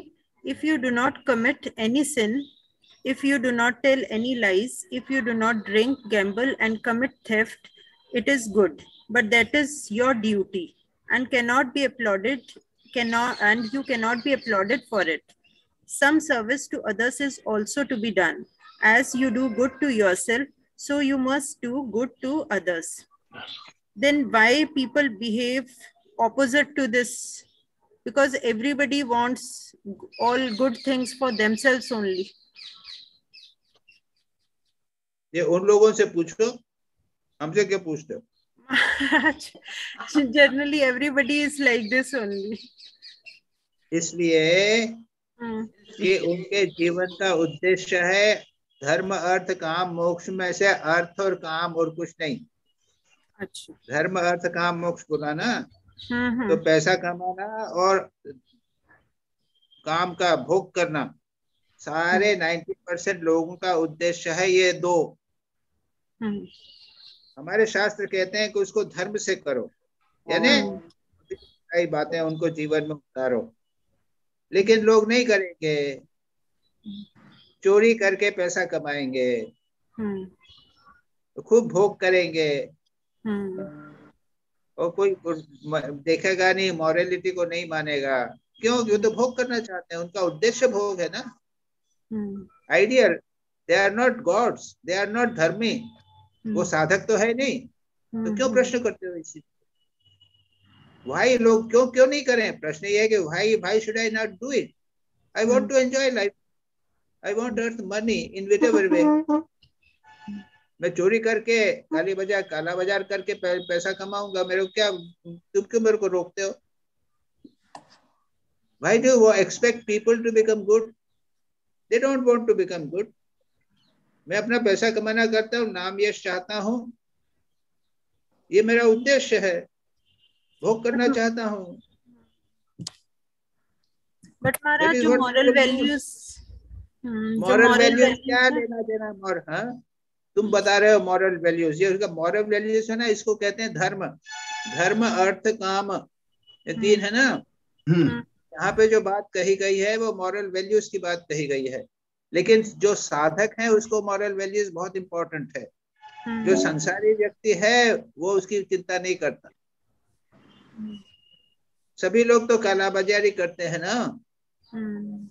फिर पर महाराज जैसे हम बचपन से कोई भी है, बच्चे सभी सब स्कूल्स में जाते हैं, तो उनकी मॉरल एजुकेशन भी होती है, वैल्यूज भी होती हैं, तो सब में लिखा तो अच्छा ही होता है कि उन चीजों को फॉलो करो, पर वो होती नहीं है ना। इसीलिए ये क्वेश्चन आया ना कि मतलब हमें नॉलेज भी है फिर भी ऐसा क्यों हो जाता है? ऐसा क्यों नहीं? क्योंकि अर्थ और काम बड़े ज्यादा स्ट्रांग है, हमारी भोग की वृत्ति बहुत स्ट्रांग है। हम पैसा चाहते हैं, हमारे पास पैसा नहीं है, अगर मॉरल वैल्यू करने लगे तो पैसा नहीं मिलेगा।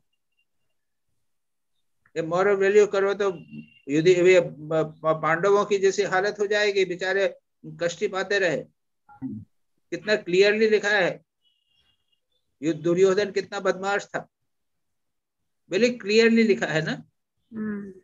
ये 5 पांडव युधिष्ठिर जो है वो तो धर्म को फॉलो करते थे ना। जी जी। लेकिन उसके लिए कितना कष्ट उठाना पड़ा उनको। कौन चाहता है कष्ट उठाना? हम शॉर्टकट चाहते हैं पैसा कमाने का, मॉरल वैल्यू से बात करने से नहीं होगा। 90% people don't want moral values, they want money, they want to enjoy life. क्यों करते हैं? We want to enjoy, finish what? हमको ये बोलना पड़ेगा कि अगर तुम ऐसा करोगे, झूठ बोलोगे, बदमाशी करोगे तो कष्ट पाओगे। समझते नहीं, कितने लोग समझते हैं भाई, ये बताओ।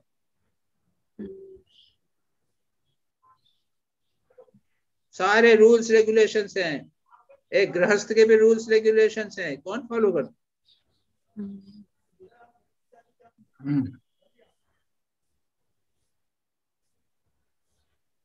उन्हीं से पूछना चाहिए। ये क्या है? देखो अर्थ और काम है इतने स्ट्रॉन्ग हैं कि लोग, आदमी चाहता हुआ भी जबरदस्ती बाध्य होकर वो इमोरल काम करने लग जाता।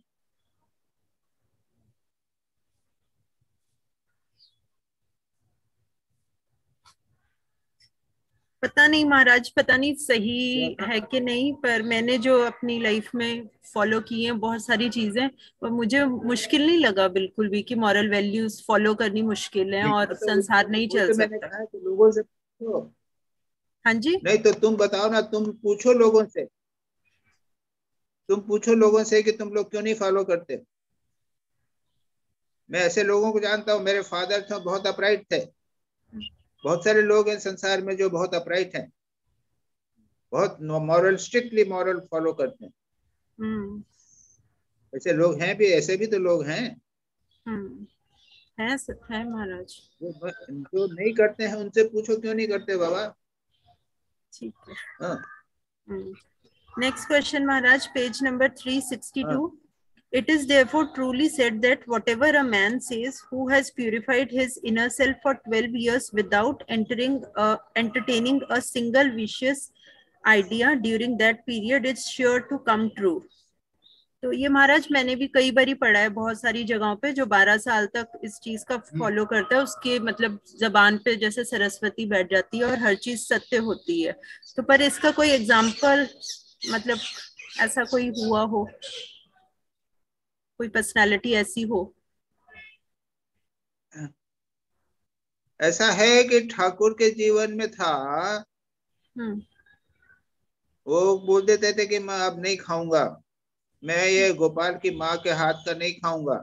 तो उसके बाद में फिर क्या होगा, गला ही खराब हो गया, उसका कैंसर हो गया, तो उसके बाद में वो खाना ही भूल गए। वो उसके बाद में केवल पायस लेते थे और सूजी की पायस, उसके सिवा कुछ नहीं लेते। ऐसा दृष्टांत है, और भी देखने का प्रयत्न किया, एग्जैक्ट पाना बड़ा मुश्किल है दृष्टांत। महाराज माँ के जीवन में भी था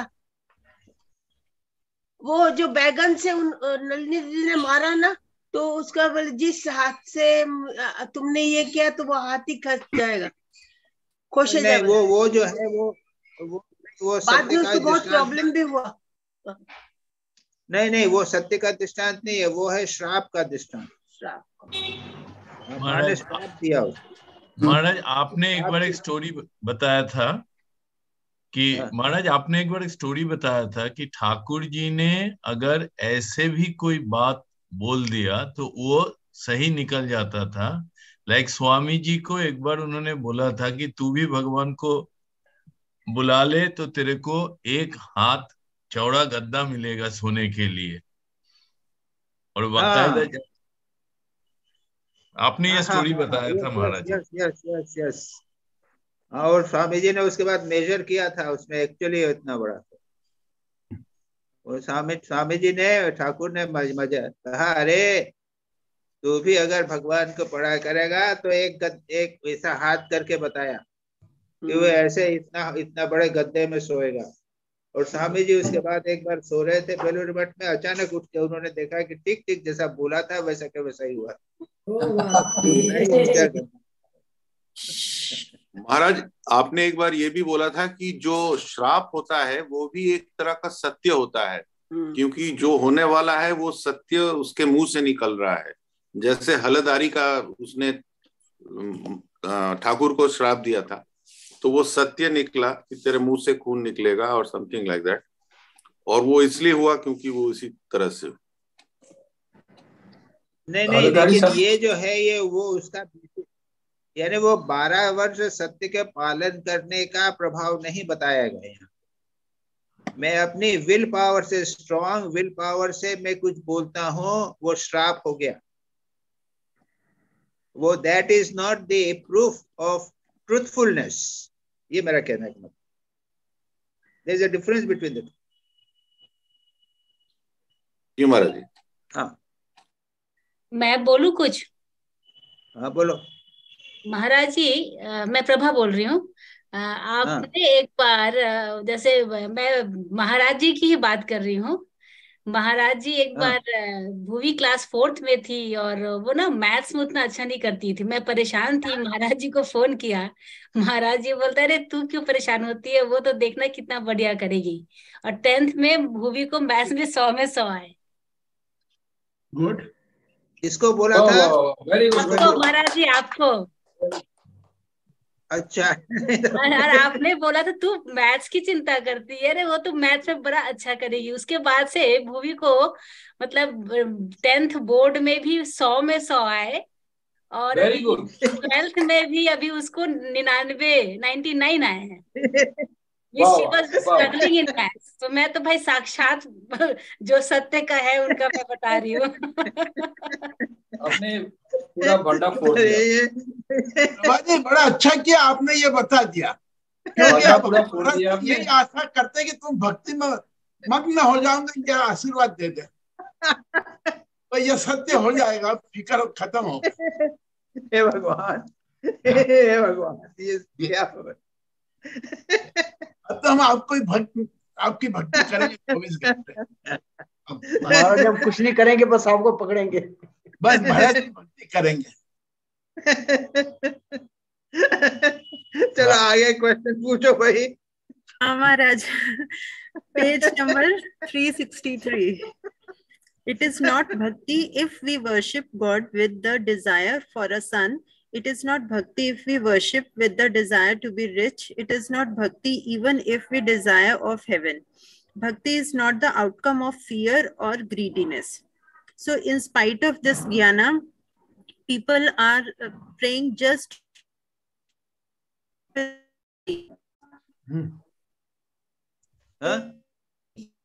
People are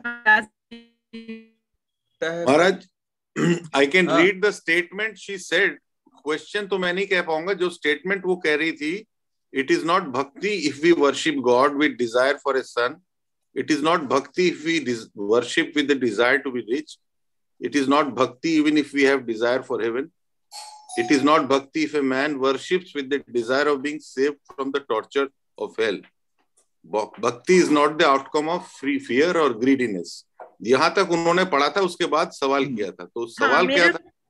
मेरा क्वेश्चन ये था कि in spite of this jnana, people are praying just to fulfill their dreams. Why is it so? नहीं, वो तो यही हो गया ना. तुमने जो प्रश्न किया वही डिस्कस तो हो चुका है ऑलरेडी. हाँ, ठीक है लोगों महाराज. को ये ज्ञान नहीं होगा, उसके बावजूद भी करते हैं. और नरक में जाना पड़ेगा तो भी बदमाशी करते हैं जी. तो क्या करोगे इसको? तुम्हारे यही प्रश्न, सेम प्रश्न, टू प्रश्न you have done same question. ठीक है Maharaj. Last question, page number 391. The highest form of worship that has been laid down by the bhakta was the worship of man. Really, if there were to be any sort of worship, he would suggest getting a poor man or 6 or 12 as their circumstances would permit, every day to their homes and serving them, thinking that they were Narayanas. So my question is, we should serve someone from outside or we can serve our parents also? You can serve your parents also, no difficulty about it. जी महाराज. हाँ, रोगी नारायण की, दरिद्र नारायण की पूजा सर्वोच्चल्य होगी. हमारे सेवाश्रम में भी रोगी नारायण, स्वामी विवेकानंद ने तो रोगी नारायण को बहुत इंपॉर्टेंस दिया. हाँ जी महाराज. हाँ, चलो ठीक है. थैंक यू महाराज. प्रणाम. दिलीप भाई आ जाओ. दिलीप भाई. महाराज जी बस 2-1 सवाल है, ज्यादा नहीं. आप तो क्यों क्यों क्यों बाकी सवाल क्या हो गए? डरते हो क्या? महाराज जी डर के मारे क्वेश्चन कम कर दिए? जी घबरा गया. हाँ, मेरा पहला सवाल है. हाँ. The peculiar tendencies with which a person is born must remain with him. My question is, can Guru changes sadhak's religion? नहीं, साधक का क्या प्रश्न होता है यहाँ पे? नहीं, ये लिखा है. प्रश्न तुम्हारा क्या है? The peculiar tendencies with which a person is born must remain with him. यानी particular tendency या इसका मीनिंग क्या है? वो तो हाँ, वो तो है. ज्ञान भक्ति कर्म कितना है, वो अपनी टेंडेंसी अपने पास रहती है, वो हमेशा बनी रहती है. थोड़ी बदलती है, कभी नहीं बदलती है, वो बनी रहेगी. उसके अनुसार आपको भक्ति करनी है. अच्छा, तो गुरु इसमें मदद कर सकता है कि नहीं? गुरु जरूर करेगा. मैंने ये तो शुरू से ये तो पॉइंट जो 2-3 बार डिस्कस हो गया पूरा. दो लोगों ने पूछा टेंडेंसी के बाद. आपकी टेंडेंसी हमें पता चल जाए. गुरु अब जरूर बताता है कि भाई तुम इस तरह से करो, उस तरह से करो. Okay, right, Maharaj. That is number 1. Now, second question: are not Christ and Muhammad Paigambar or God? Then why those religious trying to convert people of the other religion? क्योंकि वो लोग समझते हैं कि क्राइस्ट ही एकमात्र पैगंबर है. मोहम्मद ही एकमात्र पैगंबर. हमारे जैसा नहीं है कि 10 अवतार होते हैं और हम तो मानते हैं कि उसके बाद में भी अवतार होंगे. ऐसा नहीं है. वहां पे एक ही अवतार है और एक ही पैगंबर है और सबको एक की बात मानना चाहिए, ये मानते हैं. उनका पक्का विश्वास है, इसलिए वो लोग इस प्रकार की बात करते हैं. सीधी बात है. अच्छा, उनके लिए वर्ल्ड में दूसरा कोई गॉड है ही नहीं? नहीं, केवल भगवान अल्लाह है. ये मोहम्मद भी अल्लाह के सिवा कोई नहीं है. ये राम कृष्ण कुछ नहीं है और ईसा भी नहीं, केवल अल्लाह. केवल मोहम्मद जी. और ये जो क्राइस्ट वाले भी बोलते हैं कि जीसस अलो केवल है, ये क्या राम राम क्या कर रखे हैं ये लोग, राम कृष्ण क्या करते हैं, ये फालतू बातें। Only Jesus Christ. Right, okay. Third question ले लिया गया है, we should avoid eating fruit वाला, कंप्लीट हो गया है। फोर्थ क्वेश्चन, ये 12 ईयर महाराज जी, ये जो अभी डिस्कस हुआ है, the article says for 12 year one who is clean both the inner and the outer self is alone capable of bhakti. So my question is that for a good bhakti we require 12 years, 12 साल तक हमें साधना करना पड़ेगी क्या भक्ति के लिए? अरे 12 साल नहीं, 12 जन्म। डर गए, 12 साल से डर गए हो? ऐसे 12 साल से डर गए हो, 12 जन्म करना पड़ेगा भक्ति प्राप्ति। जी राइट। 2-4 साल किया और घबरा रहे, अरे 12 जन्म मेहनत करनी पड़ेगी, 12 साल की बात छोड़ दो। इतना क्यों डरते हो? नहीं पड़ेगा। जी जी डरा दिया आपने, डरा दिया। नेक्स्ट क्वेश्चन तो पांचवा जो है वो तो हो गया है। My sixth question, oh God, I do not want a beautiful wife. I do not want knowledge or salvation. Get me be born and die 100 times. What I want is that I should be ever engaged in thy service. Will it mean the दास भाव? ये दास भाव होगा ना? और क्या? ये इससे ये है। मैं वो क्या है कि वो कहते हैं मैं कुछ नहीं चाहता प्रभु, जन्मांतर मेरा ये मुझे जन्म भी लेना पड़ेगा तो प्रभु तुम्हारी सेवा करता रहूं। तो ये मैं मुक्ति नहीं चाहता, मुक्ति नहीं चाहता, मैं नाम यश नहीं चाहता, मैं पति नहीं चाहता, पुत्र, तुम्हारी सेवा करना चाहता हूं। तो ये दास्य भाव हाईएस्ट भक्ति का। Okay right. नहीं, दास्य भाव कोई भी कई प्रकार के भाव हो सकते हैं। यानी सेवा के भाव यहाँ पे है। वो क्या है कि प्रभु, यशोदा बोलती है कि प्रभु अगले जन्म में भी तुमने बनना।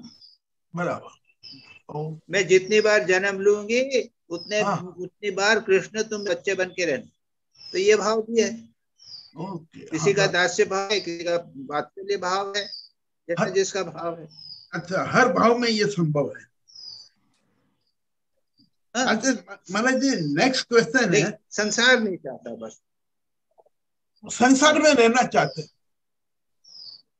महाराज, इसका अर्थ ये नहीं रहना चाहते, संसार में नहीं भी, संसार में रह के अगर मेरा जन्म पुनः होवे तो कृष्ण तुम्हारी मैं माँ के रूप में जन्मूं जी।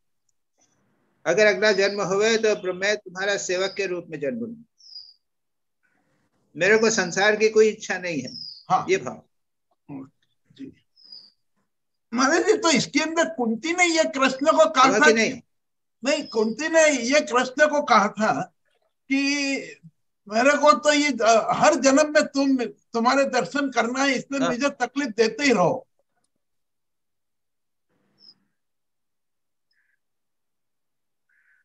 हाँ हाँ हाँ, तो वही तो कहती है कि मेरे को तकलीफ हुई इसलिए तुम्हारा जन्म हुआ, तुम्हारी सेवा, तुम्हारा दर्शन तुम्हारे साथ रही, तो मेरे को कष्ट में मिले इसलिए कि तुमको भगवान, तुम मेरी सहायता में आ जाओगे, तुम्हारे मेरे पास रहोगे। कितना सुंदर भाव है देखो। संसार के सुख नहीं मैं चाहती। क्यों? संसार के मैं दुख चाहती हूँ। क्यों? कि तुम रहोगे मेरे पास में। कितना अच्छा भाव है देखो। सांसारिक सुख मैं नहीं चाहती, संसार के दुख चाहती हूँ, क्योंकि उससे बद तो तुम्हारा प्रेम मिलेगा ना, तुम्हारे साथ मिलेगा। कितना सुंदर भाव। यही भाव यहाँ पे। हाँ, पर मेरा सिर्फ इसके अंदर ये पूछना था कि यदि जन्म हो तो इस प्रकार का हो, या हमें जन्म मिलता रहे और तुम्हारा प्रेम मिलता रहे, यह मांग रहे। ये मेरा पूछना है। We want 100 times to come on this. मुक्ति नहीं चाहता, सुना ये भक्त मुक्ति नहीं चाहता। हाँ, ये अच्छा, भक्त मुक्ति नहीं चाहता। वो चाहता है कि हूँ मैं जी। हाँ, भक्ति चाहता है जी। Maharaj ji, next question. Is it necessary to shed tears only, then one can be a true bhakt? ये यहाँ पे लिखा हुआ है।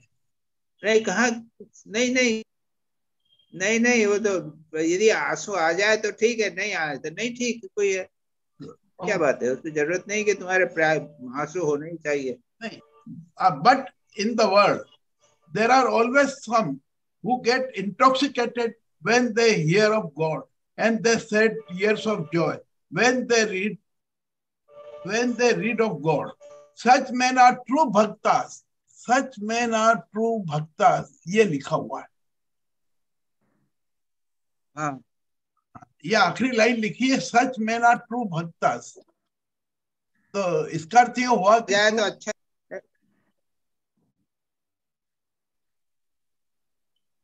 तुम ये है, मतलब ये है, नहीं सुना ही नहीं आ रहा क्या है, क्या हुआ कि नहीं हुआ?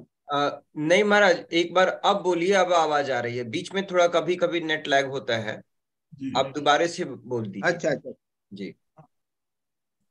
तो ये आखिरी सेंटेंस इसमें लिखा है, सच मैन आर ट्रू भक्तास, यही ट्रू भक्त है। इसका मीनिंग ये हुआ मेरे अनुसार, but in the world there are always some who get intoxicated when they hear of God, and they shed tears of joy when they read of God. Such men are true bhaktas. तो आपका प्रश्न क्या है? मेरा प्रश्न ये है कि सही प्रश्न क्या है तुम्हारा? मेरा प्रश्न ये है कि सही भक्त जानने के लिए उसके आंख में से आंसू आना आवश्यक है क्या? Because such man are true bhaktas, ये यहाँ लिखा हुआ है। अरे तुम, हाँ हाँ, अभी अभी अब दूसरे को तुम ये जानना चाहते हो कि ब्रह्मेशानंद भक्त है क्या, ये देखना जानना चाहते हो क्या? तो ब्रह्मेशानंद की आंखों में आंसू नहीं आते। बस महाराज जी मेरा यही था। अच्छा महाराज जी, वैष्णव संप्रदाय के अंदर भक्तों का आंसू हमेशा आते हैं। तो भाई वो होंगे, इसीलिए वो कहता है ना कि वो बहुत अच्छे भक्त हैं, और ब्रह्मेशानंद के आंसू नहीं आते, वो नहीं है, वो लोग होंगे अच्छे भक्त, हम क्या बताएं, बोलो। ब्रह्मेशानंद जी ज्ञानी है, हमारे तो आंसू आते ही नहीं है। बस महाराज जी ये मेरा सवाल। दिलीप भाई आपको आते हैं, आप तो जी अच्छा, सबके सामने ही बताना, अगर अलग से मेरे को बता देना है कि तुमको आंसू आते हैं कि नहीं आते। महाराज जी मेरे को बिल्कुल, मेरे को बहुत जल्दी आंसू आते हैं, जैसे भी कोई भी दर्शन करने भी जाता हूँ तब भी आंसू आते हैं, और यदि कोई भजन हुआ तो भी आंसू इमीडिएट आते हैं। आई डोंट नो, ये सवाल मैंने आपसे हमारे नहीं आते। अब मैं क्या, अब मेरे को नहीं आते, मैं कैसे बताऊं तुम्हारा प्रश्न का कैसे जवाब दूंगा, बोलो। नहीं, आपने मुझे ये बताया कि वैष्णव संप्रदाय वालों को आते हैं आंसू, बस ये कह के मेरे को सांत्वना दे दी थी आपने। चलो, नहीं तो आप ही ने बताया, मैंने तो नहीं बताया, तुम ही बोल रहे हो। महाराज मुझे ऐसा लगता है कि शायद जो लोग, हाँ आप बोलिए सर, आप बोलिए सर। नहीं, मैं कह रहा था कि वैष्णव संप्रदाय में वो चैतन्य महाप्रभु गाते थे ना, मागुर माचेर झोल, धोती मायर कोल और मागुर माचेर झोल, तो बोल हरि बोल, बोल हरि बोल। तो भाई अब वो देखो, वो दूसरा कारण था। हाँ, वो तो हरि बोल बोलाने के लिए बोलते थे। हाँ हाँ, वो तो है। बड़ा भक्त है, हम जज करने वाले कौन रहते हैं? स्वयं देखो कि मैं भक्त हूँ या नहीं। इसलिए मैं बार बार कह रहा हूँ कि मेरे आंसू नहीं आते। दिलीप भाई, दूसरे के आंसू आवे ना आवे, पहले ये देखो कि तुम्हारे आंसू आते हैं या नहीं आते हैं, और उसके बाद जज करो। नहीं तो वही मुझे लगता है कि तुम्हें भक्ति है क्या?